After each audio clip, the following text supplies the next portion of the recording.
All right, let's get right into it. We're talking about something we all face, buying expensive stuff. And believe me, there's a right way and a very, very wrong way to do it. We're going to break down a mindset that'll save you from some seriously costly mistakes. So you're thinking of buying something big, right? Maybe it's that shiny new phone everyone's talking about, or a new car. Heck, maybe even a house. You've been saving, you're pumped, you're about to hit that buy now button. But hold on a second. Before you do anything, you gotta wait. Because that price tag, that's not the real cost. Not even close. It's just the tip of the iceberg. The true cost of owning something, well, that's almost always hidden. So we're gonna have to dig a little deeper. How deep? Well, there are actually 5. Yep, 5. Different costs you absolutely have to think about before you make any big purchase. And once you get these 5 things, it's going to completely change how you make decisions. For the better, I promise. Okay, so the first cost. We call this the full cost, or the fully loaded cost. This is a big one. It's not just the sticker price. No. This is every single expense that comes with owning that thing for its entire life. A car is the perfect way to understand this. You see the ex-showroom price and you think, okay, I can afford that. But wait, what about insurance and road tax and fuel, which isn't getting any cheaper? Then there's regular maintenance, parking fees, maybe even a driver's salary. And what about something you can't even put a price on easily, like the time you waste sitting in traffic? See? All of that stuff together is the fully loaded cost. It's not a one-time thing. It's a long-term financial headache if you're not prepared. All right, let's move on to the second cost. Now, this one's a little more, conceptual, but it is so powerful. It's called opportunity cost. And really, it all boils down to one question. What are you giving up? Think of it like this. Every dollar you have can only be in one place at one time. When you decide to spend it on, say, a gadget, you're also deciding not to spend it on something else. You're missing out on whatever you could have gained from that other choice. Let's go back to that super expensive phone. Let's say it's 1.5 lakhs. Buying it isn't just a purchase, it's an investment choice. A bad one, usually. That same money could have been in stocks, in real estate, somewhere it could actually grow. But instead, it's sitting in your pocket in a device that loses value the second you open the box. That growth you missed out on, that is your opportunity cost. Okay, let's switch gears and get super practical. The third and fourth costs are actually tools, powerful frameworks you can use to analyze pretty much any purchase you're thinking about. First up is a concept called cost per use. This is genius. It takes a big, scary number and breaks it down into something you can actually wrap your head around. It's kind of like thinking of it as a daily rental fee you're paying yourself. Let's do the math on that phone. Price, 1.5 lakhs. Let's say you keep it for 2 years. That's 730 days. If you divide the price by the number of days, you get roughly 205 rupees per day. Now, here's the real question.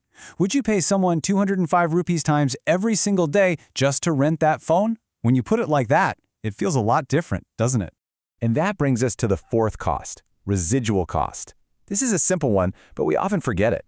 When you're done with this thing, what's it going to be worth? Will its value go up or will it just plummet over time?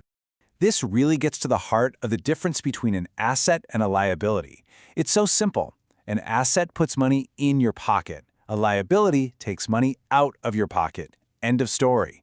And you know what? Most of the expensive things we crave, brand new cars, the latest gadgets, designer clothes, they are almost always liabilities. They just suck money away.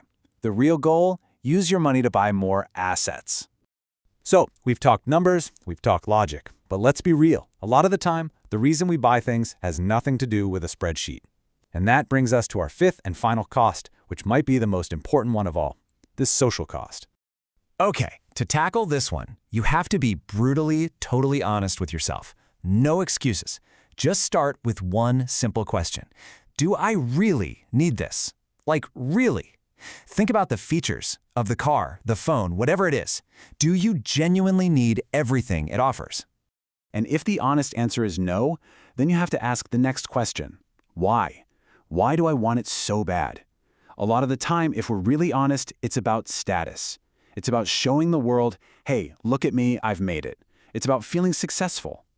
So if it's about other people, who exactly are you trying to impress? Picture them in your head.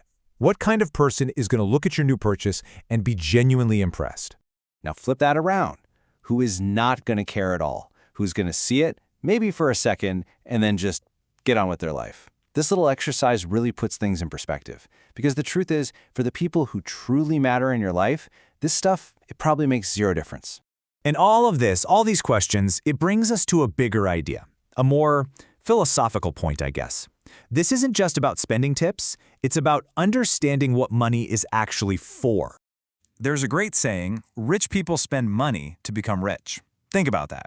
It's a massive mindset shift.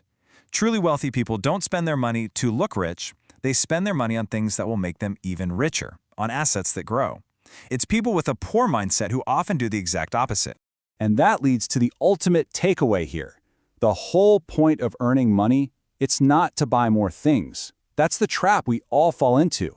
So if it's not for buying stuff, what is it for? It's for buying two things, experiences and freedom.